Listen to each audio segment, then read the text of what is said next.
tidak hanya sekedar kafe, tapi juga untuk keuntungannya untuk kemaslahatan umat Islam sebagiannya. Kemudian setelah ketemu, ya ternyata ada kafe yang punya ciri khas tersendiri. Nah, itu bisa saja diduplikasi menjadi nilai tambah di kafe yang kita punya. Nah, itu di antara contoh sederhana yang ide kita itu bisa sehingga punya nilai jual yang tinggi, dan ketika kita presentasikan terutama di hadapan para donatur atau di hadapan investor, ya, di hadapan investor, dia akan melihat bahwa oh ini nilai tambahnya banyak sekali nih, atau kelebihannya banyak sekali. Atau di sisi lain manfaatnya dia tidak hanya sekedar mendapat keuntungan belaka, tapi juga ternyata sebagian keuntungannya diberdayakan untuk anak-anak yatim misalnya, atau diberdayakan untuk hal perekonomian yang lainnya. Sehingga ini menjadi nilai tambah bagi investor yang tentunya investornya pun juga akan sevisi dengan kita. Jadi kadang kan ada memang investor juga yang tidak sevisi dengan kita. Jadi ide yang kita presentasikan itu ya akan sulit untuk masuk ke pemikiran dia. Tentunya harus juga bagaimana caranya memilah-milih calon-calon investor atau calon-calon pendonor dana. Nah ini selain ide itu memiliki kekuatan yang bagus, ya, dalam bentuk dituangkan dalam bentuk proposal yang bagus, kemudian apalagi belum pernah ada orang yang melakukannya yang sama, atau sudah ada yang melakukan yang sama, tapi kita punya nilai tambah yang tadi itu lebih daripada yang lain. Kemudian dari sisi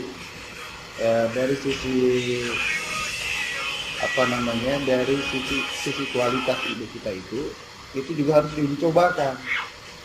Ketika misalkan kita sudah ketika kita mempresentasikan proposal bisnis itu, ya, usaha social planner ini, nah sebelumnya misalkan sudah dicobakan, ya, dicobakan dengan cara apa? Misalkan contoh dengan cara survei, ya.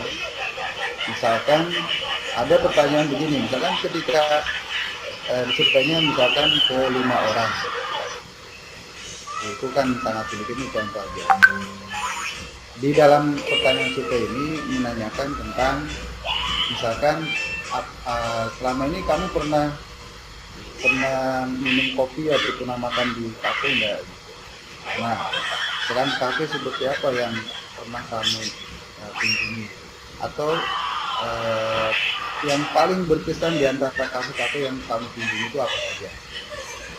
Saya kan menjawab kan bla bla bla bla bla, itu akan menjadi modal masukan buat kita.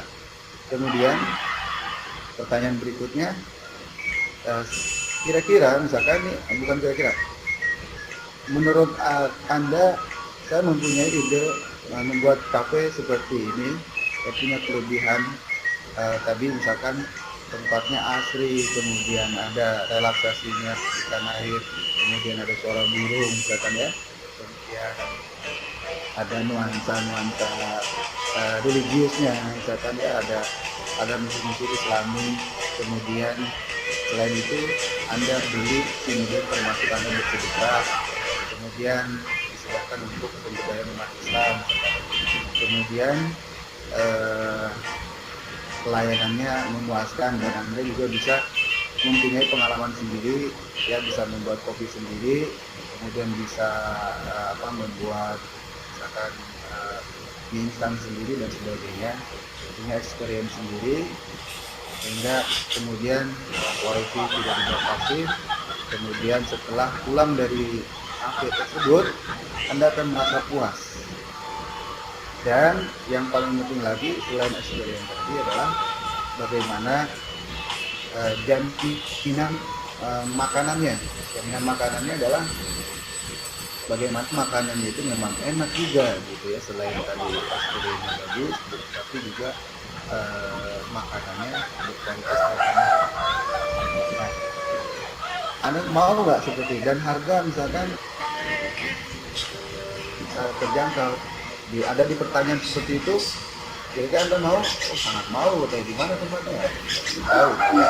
Kalau misalkan dari 5.000 mau menjawab, ya mau menjawab semuanya dan menjawabnya setuju dengan ide yang kita utarakan pada saat survei atau riset pasar ini, maka ide ini boleh dicoba, ya. Tapi sebelum masuk ke situ harus diuji cobakan juga makanannya dulu. Itu makanan juga harus disurvei dulu, di riset dulu makanannya, dibuat sampel dulu, kemudian dicobakan kepada tadi sampelnya misalkan dari